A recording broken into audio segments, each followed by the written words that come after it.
All right, let's dive into this incredible story about a Harvard neuroscientist. Now, she was a total skeptic. She was convinced that meditation was just a bunch of hocus pocus, and she was going to be the one to prove it. So this is Dr. Sara Lazar. She's a hardcore scientist, a runner, and yeah, a massive skeptic. She even said she equated yoga with, like, tinfoil hats. Basically, she thought it was all just malarkey. But then, a running injury kind of forced her hand. She had to try yoga, but strictly for physical therapy. That's it. But after just a few weeks, something really unexpected started to happen. This wasn't supposed to happen, right? The yoga was just for her injury. But she was feeling calmer, less reactive. The little daily stresses just weren't getting to her like they used to. And as a scientist, her brain just lit up with one burning question. What was actually going on inside her brain? And that one question, it launched her on this amazing scientific journey. She decided to put her own skepticism on the line and find some real, hard data behind this whole mindfulness thing. So, let's talk about what we're actually dealing with here. What is this practice that could have such a big impact on a Harvard neuroscientist? Okay, so mindfulness, the concept is actually super simple. It's not about emptying your mind or trying to stop your thoughts. That's impossible. It's just about purposely paying attention to what's happening right here, right now, in a non-judgmental way. You're just observing without all that extra commentary our brains love to add. Here's a great way to think about it. Imagine you're walking your dog in a park. Your mind is full. You're thinking about work, that argument you had, what you're going to make for dinner. You're completely oblivious to the beautiful day around you. But your dog? Your dog is totally mindful. They're just there, experiencing the smells, feeling the sun. They are completely in the present moment. And this is where meditation comes in. It's the practice. Think of it like a football player. They don't just show up on game day and hope for the best, right? They practice every single day.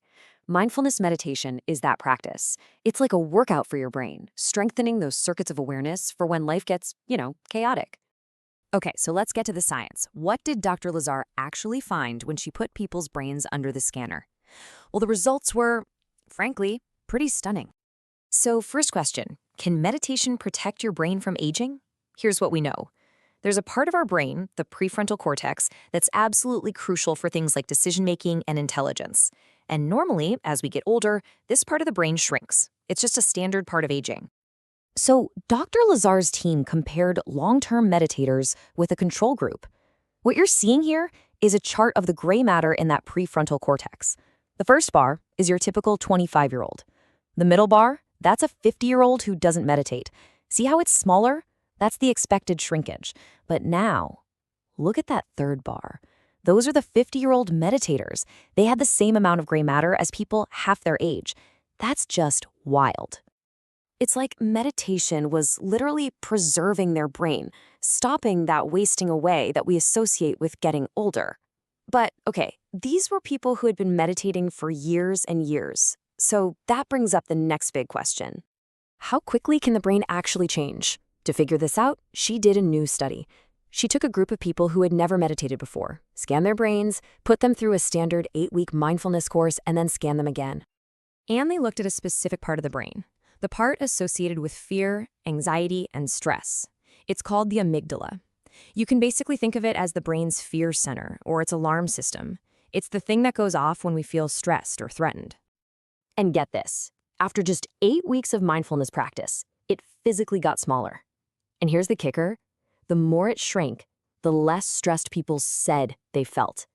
This wasn't just in their heads, it was a real, physical, measurable reason for why they were feeling calmer. So the big takeaway here is that this can happen in just 8 weeks. You don't have to be a monk on a mountaintop. You can literally create measurable, positive changes in the structure of your own brain in about 2 months. Okay, so this is where it gets even more interesting. Because changing your brain's structure isn't just some neat party trick.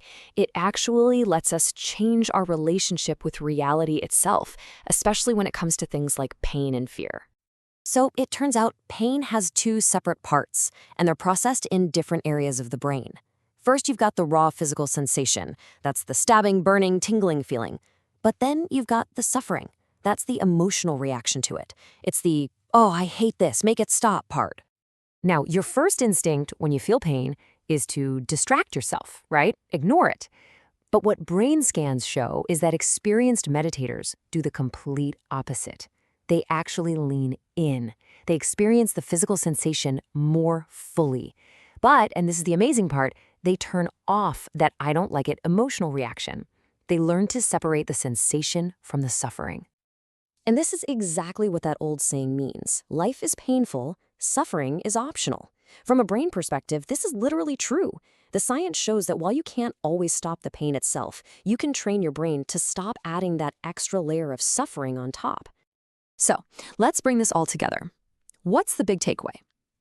Well, this whole journey of research, which started with one scientist's total skepticism, ended up revealing something pretty profound about our own power to shape our minds.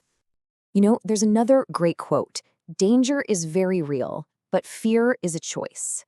And the science really backs this up. Meditation isn't about pretending bad things don't exist.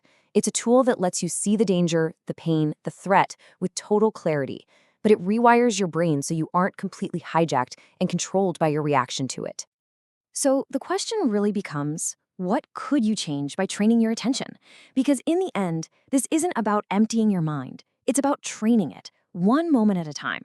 And when you do that, you're not just getting a little bit of calm, you are literally actively building a healthier, more resilient, and even younger brain.